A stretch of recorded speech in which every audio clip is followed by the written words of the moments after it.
Alors, dans cette vidéo, nous allons voir comment déterminer le rang et la signature d'une forme quadratique.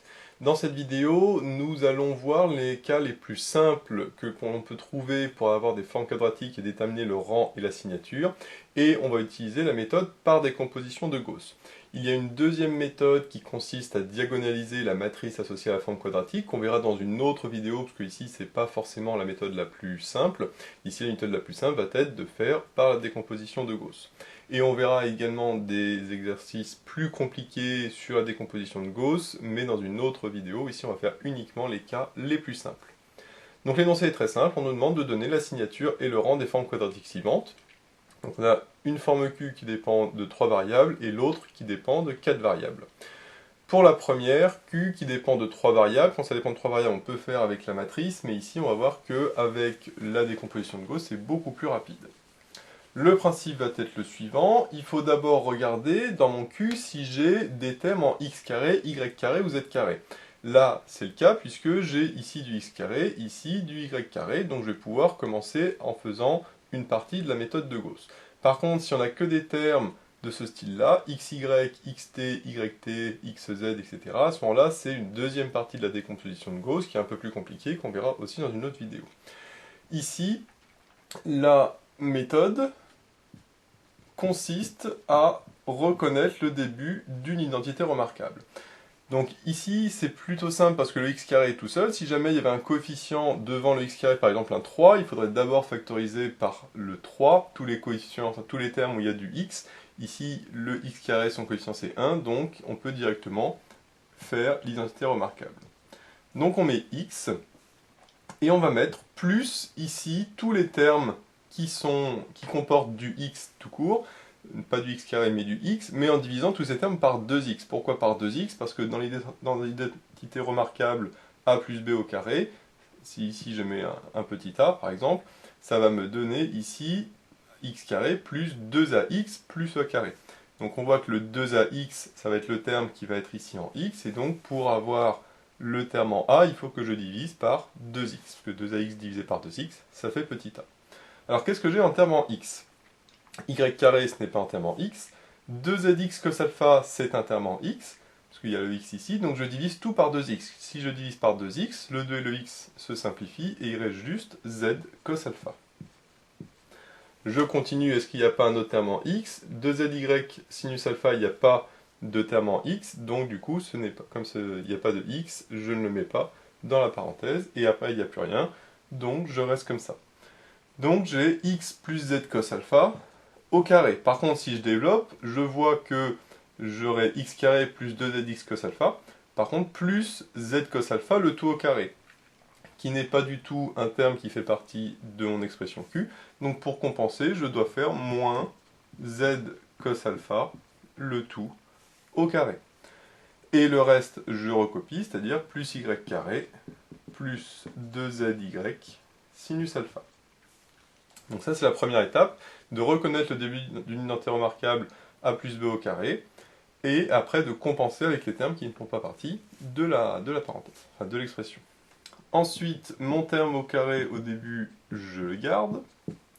Ensuite, ici, je développe, ça me fait moins z carré cos carré alpha.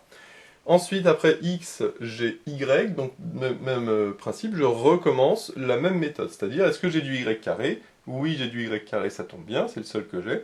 Donc, je vais pouvoir reconnaître le début d'une identité remarquable, y plus quelque chose, le tout au carré.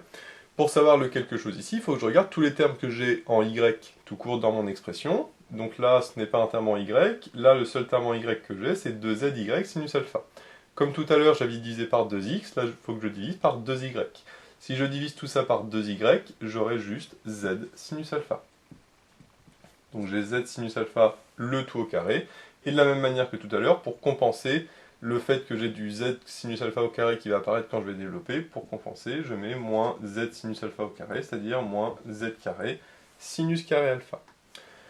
Maintenant, je vais pouvoir d'abord mettre au début mes termes au carré, donc j'ai le x plus z cos alpha au carré. Le deuxième parenthèse au carré, c'est x plus z sinus alpha le tout au carré. Et qu'est-ce qu'il me reste? Il me reste moins z carré cos carré, moins z carré sinus carré. Donc si je mets moins z carré en facteur, ça fait moins z carré, facteur de cos carré alpha, plus sinus carré alpha. L'intérêt, c'est que cos carré plus sinus carré, ça fait 1. Et donc, il me reste x plus z cos alpha au carré, plus y plus z sinus alpha au carré, moins z carré, puisque la parenthèse vaut 1. Et là, la décomposition de Gauss est terminée, puisque j'ai bien écrit Q comme somme de termes qui sont au carré, avec chaque terme qui est une combinaison linéaire des variables x, y, z. X plus z cos alpha, c'est bien une combinaison linéaire de x et z. YZ sinus alpha, c'est bien une combinaison linéaire de y et z. Et z tout court, c'est bien une combinaison linéaire de x, y, z. Maintenant, pour déterminer la signature, le rang, c'est extrêmement simple une fois qu'on a fait ça, puisqu'il suffit de regarder les termes qui ont des plus devant le carré et des termes qui ont des moins. Là, je vois que ce terme devant, c'est un plus, entendu un 1. Là, ici, devant ce terme, c'est un plus. Et là, par contre, devant ce terme, c'est un moins. Donc j'ai deux termes qui sont plus et un terme qui est moins. Donc la signature, c'est 2, 1. La signature, ce qu'on appelle la signature, c'est un couple PQ, avec P qui est le nombre de termes au carré avec un plus devant, et le Q, le deuxième coefficient, c'est le nombre de termes au carré qui devant ont un nombre négatif. C'est pas forcément 1 ou moins 1, ça peut être 2, moins 2, 4, moins 4, 5, moins 5, etc. etc. Ce qui est important, c'est quel est le nombre de termes positifs, quel est le nombre de termes négatifs. Donc la signature, qu'on peut noter S, est égale à 2, 1. Et pour déterminer le rang de ma forme quadratique, c'est tout simplement la somme des deux termes. 2 plus 1, ça fait 3. Donc j'en déduis que c'est de rang 3. Alors, on va voir qu'est-ce que ça donnait si par exemple j'avais exactement le même Q, mais à la fin avec plus 4z carré. Si j'ai un plus 4z carré, j'ai plus 4z carré au bout à chaque fois.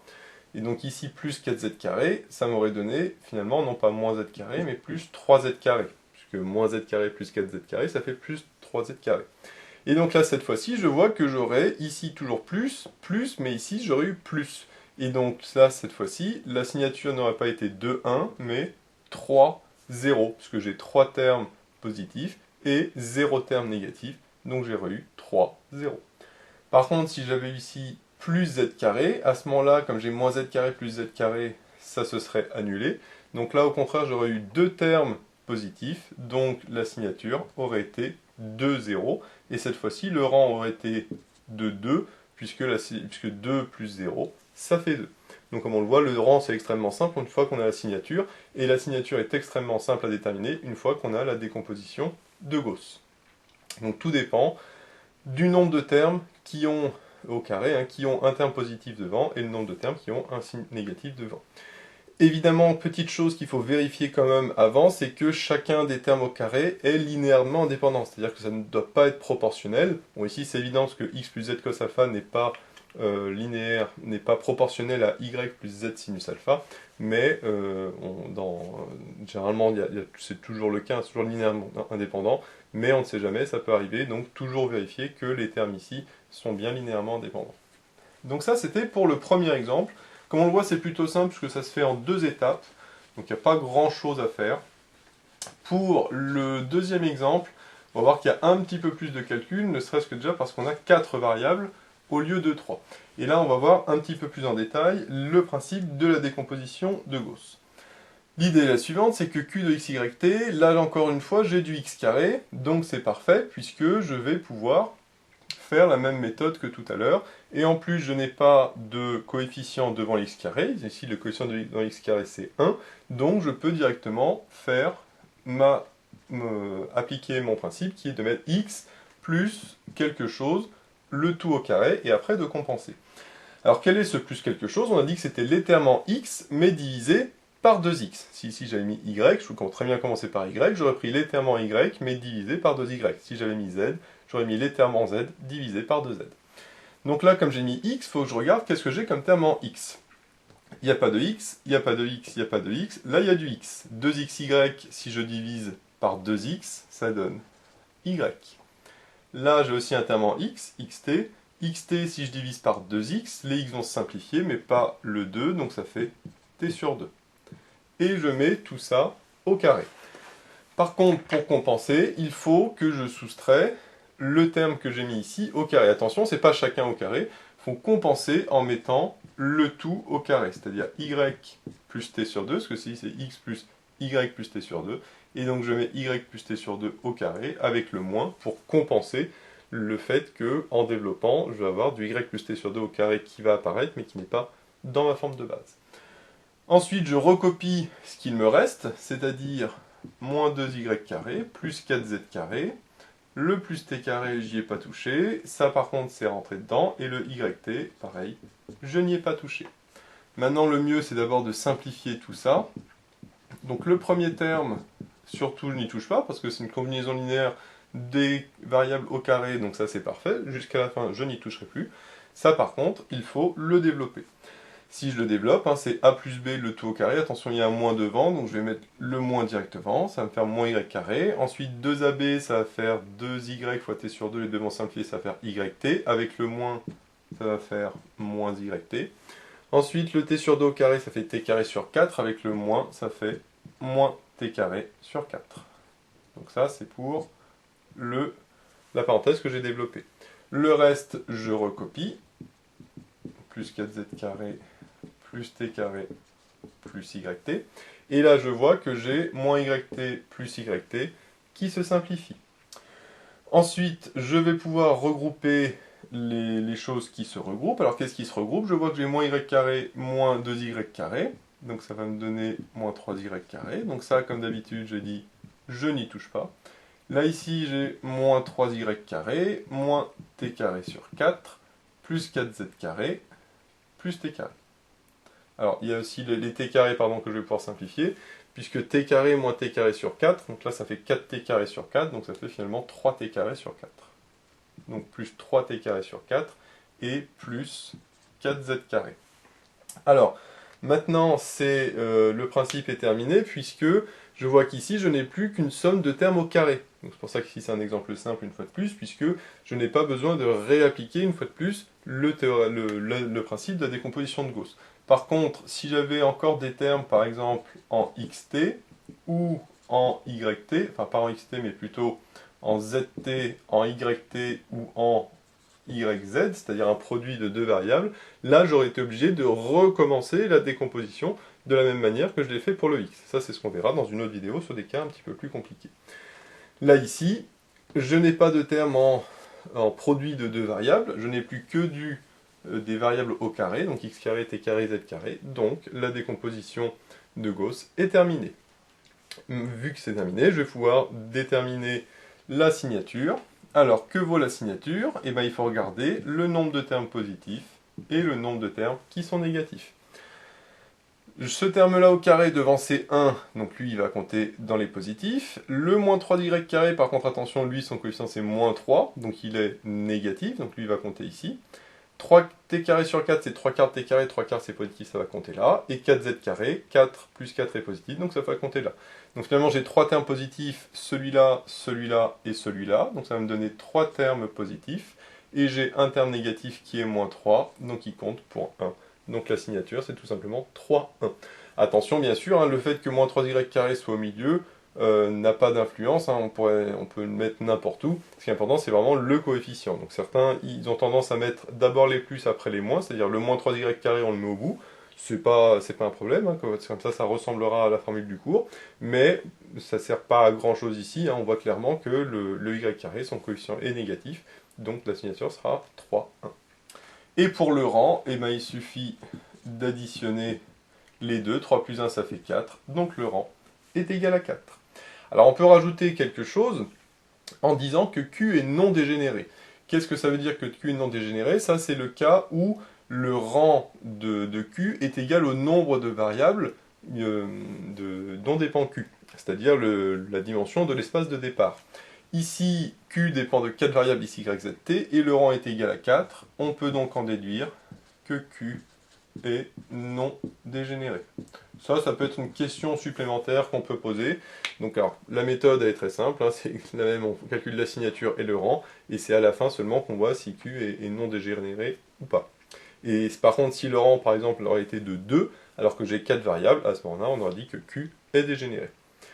Donc voilà un petit peu l'idée pour déterminer la signature et le rang de forme quadratique dans les cas, encore une fois, vraiment très simples, c'est-à-dire qu'on a du x carré, du y carré, etc.